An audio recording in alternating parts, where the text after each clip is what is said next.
Hello guys, welcome once again. स्वागत है आपका एक और नई वीडियो में। होपफुली आप सब बढ़िया होंगे। तो आज की वीडियो रहने वाली है एक अच्छी न्यूज़ के बारे में कि में जो डिपेंडेंट है हेल्थ केयर में, दो फील्ड्स में वो बंद हो गए थे 11 मार्च के बाद, जिससे काफ़ी लोग इस चीज़ से निराश हैं कि कैसे हम अब अपने जो डिपेंडेंट हैं उनका वीज़ा स्विच करवा सकते हैं या फिर जहाँ पे डिपेंडेंट लेके आ सकते हैं।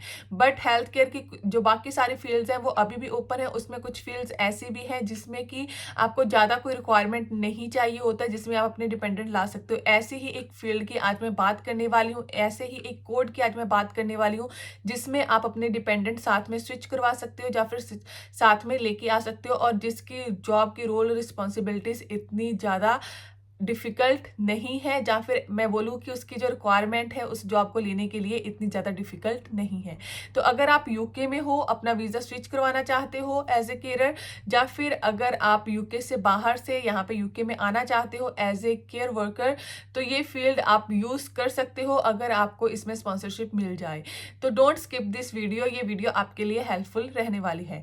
तो वीडियो स्टार्ट करने से पहले अगर आप मेरे चैनल को कर रहे हो फर्स्ट टाइम विजिट, तो मेरा नाम है गुरप्रीत, आप देख रहे हैं you me and England's life. And अगर आपने अभी तक ये चैनल सब्सक्राइब नहीं करा है तो आप ये चैनल सब्सक्राइब कर सकते हो for more informative video specially about UK life, UK visas. अगर आप यूके में आ चुके हैं तब भी चैनल आपके लिए हेल्पफुल होगा, और अगर आप आने का प्लान कर रहे हैं देन इस चैनल पे डेफिनेटली आपको बहुत सारी ऐसी वीडियोस मिल जाएंगी जो किसी ना किसी वे में आपकी हेल्प जरूर करेंगी। So do subscribe guys if you are new at my. Directly start करते हैं आज की वीडियो। तो सबसे पहले बात करते हैं रूल्स की। डिपेंडेंट का रूल था वो चेंज हो चुका है। अब आप सीनियर केयरर एंड केयरर अगर हो तो आप अपने डिपेंडेंट स्विच नहीं कर सकते।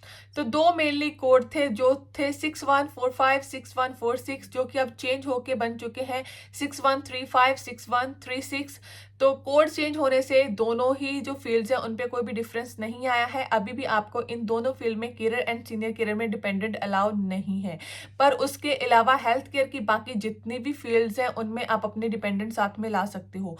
तो किस फील्ड की आज मैं बात करने जा रही हूँ जिसमें आप डिपेंडेंट ला सकते हो, तो मैं आपको लेके चलती हूँ नेशनल पे स्केल में। नेशनल पे स्केल इसलिए क्योंकि जो भी जॉब स्किल्ड वर्कर में नेशनल पे स्केल में है उन सब में आप अपने जो डिपेंडेंट है यूके में ला सकते हो। तो मैं डायरेक्टली आपको शो करती हूँ कि यूके का नेशनल पे स्केल में कौन सी जॉब्स हैं। तो ये सारी की सारी जो जॉब्स हैं जहाँ पे मेंशन है, स्पेशली ये हेल्थ केयर वाली जॉब्स मैंने ओपन करी है, सारी जॉब्स नहीं है। तो इन सब में आप अपने डिपेंडेंट ला सकते हो, इनमें से आपको कोई भी रिस्ट्रिक्शन नहीं है। और इसमें आपको मिनिमम सैलरी की जो रिक्वायरमेंट है वो मोस्टली जॉब्स के लिए फुलफिल अगर आप कर देते हो तब भी आप आ जाते हो। पर अब मैं बात करती हूँ उस कोड की जिसके बारे में ये वीडियो रहने वाली है, 6131 नर्सिंग एक्सिलरीज एंड असिस्टेंट्स। तो ये वो फील्ड है जिसकी की मैं आज बात करने वाली हूँ। काफ़ी लोग इस कोड के बारे में 6131 के बारे में क्वेश्चन में मुझसे पुट करते हैं कि क्या इसमें डिपेंडेंट अलाउ है। First answer is yes. जो सेकंड मेनली क्वेश्चन होता है कि ये जॉब किसके लिए होती है, क्या करा जाता है इस जॉब में, कौन इस जॉब को ले सकता है, ये क्वेश्चन भी मैं बताती हूँ। पर इससे पहले मैं थोड़ा सा आपको दिखा देती हूँ। तो बेसिकली ये जो मैंने ओपन करा है ये एनएचएस की ऑक्यूपेशन है। तो जितनी भी ये सारी जॉब है इनमें आप एनएचएस में स्पॉन्सरशिप ले सकते हो। तो एनएचएस में अगर आपको स्पॉन्सरशिप चाहिए तो उनकी जो सैलरी की रिक्वायरमेंट होती है वो भी डिफरेंट रहती है। यहाँ पे नीचे मैंने पिछले कुछ वीडियोस में भी मेंशन करा है शायद, जिसमें मैंने हेल्थ केयर की सैलरी वाली एक सेपरेट वीडियो बनाई थी कि ये बैंड पे डिपेंड करता है। हेल्थ केयर में आप किस बैंड पे जॉब कर रहे हो आपकी सैलरी उस अकॉर्डिंग होती है। तो नॉर्मली ये जो जॉब है वो बैंड 3 पे वेरी करेगी। तो बैंड 3 के लिए यहाँ पे जो इंग्लैंड की सैलरी है वो 22,816 पाउंड है। पर जैसे पिछली वीडियो में मैंने एक रूल मेंशन करा था कि यूके का अब जो मिनिमम सैलरी को लेके एक रूल ये है कि या तो आपको मिनिमम सैलरी जो कि 23,200 या फिर आपकी फील्ड का ऑनगोइंग जो रेट है, जैसे कि इस फील्ड का ऑनगोइंग रेट है 22,816, इन दोनों में से जो भी हायर होगा। सम केसेस में क्या होता है कि सैलरी हायर होती है, जैसे कि यहाँ पे सैलरी का ऑनगोइंग रेट कम है पर मिनिमम रेट ज्यादा है, तो इस केस में आपको मिनिमम रेट मिलता हुआ होना चाहिए। पर सम केसेस में क्या होता है कि जो ऑनगोइंग रेट है वो हायर होता है, मिनिमम रेट कम होता है। तो जिस केस में मिनिमम रेट कम होगा उसमें आपको जो ये ऑनगोइंग रेट है वो चेक करना पड़ेगा। तो इस केस में आपको 23,200 सैलरी इस फील्ड के लिए मिलती हुई होनी चाहिए। अब मैं बात करती हूँ कि बेसिकली इस फील्ड में क्या रोल रिस्पॉन्सिबिलिटीज रहती हैं, कौन इसको ले सकता है और कहाँ पे ये जॉब अवेलेबल होती है। तो फर्स्ट थिंग, अगर रोल और रिस्पॉन्सिबिलिटीज़ की बात करूँ तो ये जो जॉब है वो है नर्सिंग असिस्टेंट की। जो भी फील्ड्स में नर्सिस काम करती हैं उनके जो असिस्टेंट्स होते हैं उन्हीं को ये जॉब मिलती है। बेसिकली इस जॉब की जो रिस्पॉन्सिबिलिटी है वो सेम एज ए केयर होती है। जो काम केयर करते हैं सेम काम नर्सिंग असिस्टेंट्स भी करते हैं। काफ़ी लोगों ने ये क्वेश्चन पुट करा था कि नर्सिंग असिस्टेंट एंड केयर में क्या डिफरेंस होता है। बेसिकली इन दोनों में कोई भी डिफरेंस नहीं होता, सिर्फ नाम का डिफरेंस है एंड किस जगह पे आप काम कर रहे हो उसका डिफरेंस है। लाइक अगर आप किसी कंपनी में डोर टू डोर या फिर रेजिडेंट ऐसा कोई केयर कर रहे हो तो वहां पे आपको केयर असिस्टेंट, सपोर्ट वर्कर ऐसे नाम दिए जाते हैं। पर अगर आप किसी ऑर्गेनाइजेशन में काम कर रहे हो जो कि नर्सिस के अंडर है, लाइक हॉस्पिटल, क्लिनिक्स, ऐसी कोई जगह है, तो वहां पे जो केयर काम करते हैं उन्हें केयर नॉर्मली नहीं बोलते, उनको नर्सिंग असिस्टेंट बोल दिया जाता है। तो दोनों ही जॉब जो है वो सेम है, दोनों की रिस्पॉन्सिबिलिटी सेम है, सेम ही आप काम करोगे, बस आपका नेम का डिफरेंस रहेगा। उस जगह पे आपको केयर बोला जाएगा, यहाँ पे आपको नर्सिंग असिस्टेंट बोला जाएगा। होपफुली ये जो डाउट है काफी लोगों का क्लियर हो गया। तो इसके साथ सेकंड मिलता जो डाउट होता है कि कौन ये स्पॉन्सरशिप ले सकता है। तो स्पॉन्सरशिप हर कोई ले सकता है, पर ये स्पॉन्सरशिप हर जगह पे अवेलेबल नहीं है। जैसे हेल्थ केयर की जो स्पॉन्सरशिप थी वो हर कंपनी, जो केयर कंपनी थी उनके पास अवेलेबल थी कि वो दे सकते थे, पर जो नर्सिंग असिस्टेंट की जो जॉब्स हैं वो हर जगह पे अवेलेबल नहीं होंगी। लाइक नॉर्मल कंपनीज में नर्सिंग असिस्टेंट्स की जॉब अवेलेबल नहीं होगी जो नॉर्मल केयर कंपनीज है, क्योंकि वहाँ पे कोई नर्सिस ही काम नहीं करते, वहाँ पे लोग काम करते हैं एज ए केयर एंड वो डायरेक्टली लोगों के घरों में जाते हैं। तो ये तो लॉजिकल सी बात है, अगर किसी जगह पे नर्सेज अवेलेबल नहीं होंगी तो नर्सिंग असिस्टेंट की जॉब भी अवेलेबल नहीं होगी। तो नॉर्मली ये जॉब्स मिलेगी आपको हॉस्पिटल्स में, क्लिनिक्स में, या फिर कुछ ऐसे बड़े केयर होम जहाँ पे नर्सेज रेगुलर रहती हैं, वहाँ पे जो जॉब हो सकती है, पर बहुत ही कम चांसेस हैं कि आपको नर्सिंग असिस्टेंट की जॉब वहाँ पे मिले।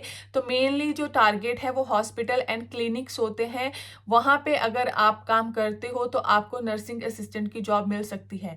तो अच्छी एडवांटेज ये है कि जो लोग यूके में ऑलरेडी हैं, अगर आपके पास केयर का एक्सपीरियंस है, आप एनएचएस में as a nursing assistant job apply कर सकते हो, आप प्राइवेट हॉस्पिटल्स में as a nursing assistant job apply कर सकते हो, जो यूके के प्राइवेट हॉस्पिटल्स होते हैं।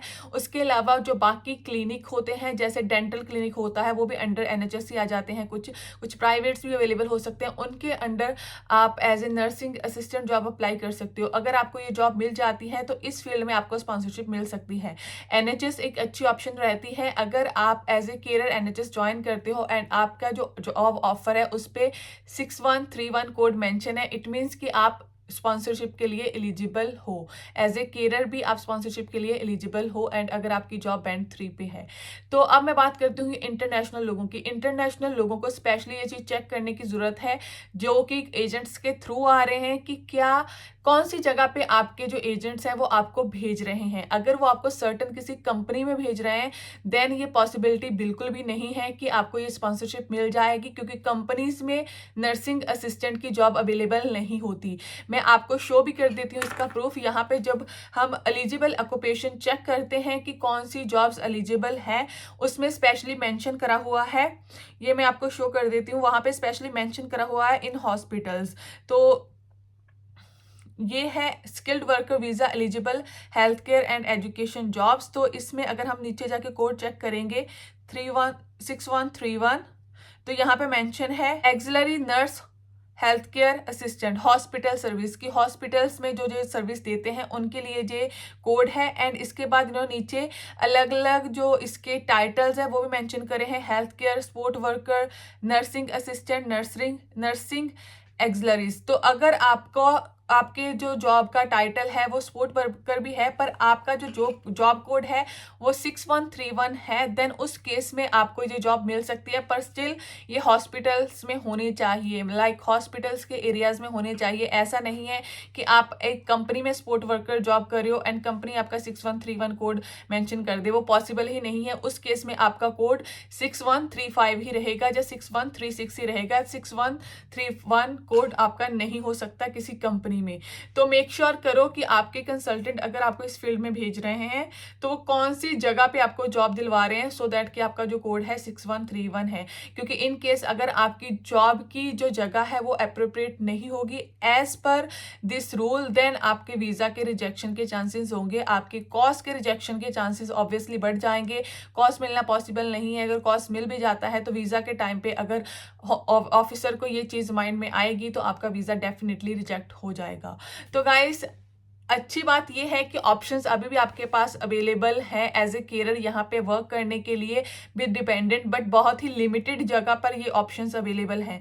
अगर आप एक्सप्लोर करोगे, आपके पास एक्सपीरियंस है, देन आप ऑफ कोर्स अभी भी एज ए केरर यूके में अपने डिपेंडेंट्स को साथ में रख सकते हो। तो होपफुली ये वीडियो काफी लोगों के लिए हेल्पफुल रहेगी। अगर आपका कोई डाउट है तो नीचे मुझे कमेंट सेक्शन में मेंशन कर सकते हो। मैं ट्राई करूंगी कि मैं आपके जो क्वेश्चन का आंसर दे पाऊँ। अगर मुझे पता होगा तो मैं डेफिनेटली उसका आंसर दूंगी। एंड उसके अलावा अगर आप किसी पर्टिकुलर टॉपिक के बारे में वीडियो चाहते हो तो आप वो भी मेंशन कर सकते हो। मैं ट्राई करूंगी कि नेक्स्ट सम वीडियोस में आपके टॉपिक पे वीडियो बना पाऊँ, और या फिर जो आपका कमेंट्स है सम टाइम मैं कुछ वीडियोस में भी उसका आंसर दे देती हूँ। फॉलो कर सकते हो on other social media platform. उन सब का जो लिंक है नीचे मैंने लिंक ट्री का एक लिंक दिया हुआ है, जिसके सिंगल क्लिक पे आपको मेरे सारे के सारे सोशल मीडिया प्लेटफॉर्म्स मिल जाएंगे। तो गाइस, मिलते हैं नेक्स्ट वीडियो में। Till then keep subscribing, keep supporting, bye bye.